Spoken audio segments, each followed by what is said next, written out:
What the judge said next left the entire courtroom in shock. A government department just got reined in by the Madras High Court. The district registrar has no power to adjudicate the civil rights of parties. The sale deeds were nullified based on a summary proceeding, which infringes the civil rights of the parties. The Madras High Court held that the power to cancel the sale deeds is not available to the district registrar. Right to property is a constitutional right and cannot be taken away by anyone except the authority of law, Madras High Court. In a landmark judgment, the Madras High Court has ruled that the district registrar has no power to adjudicate the civil rights of parties and cancel sale deeds.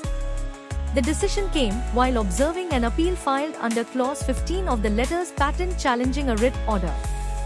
The case revolves around a complaint filed by the respondents to nullify 3 sale deeds.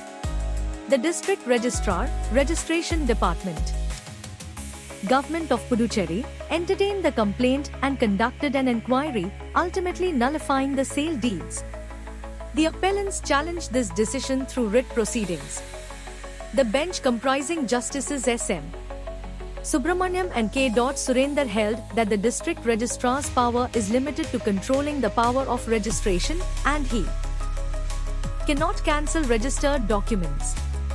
The bench also highlighted that the constitutional courts have repeatedly held that the registering authority is not empowered to go into the civil rights of parties.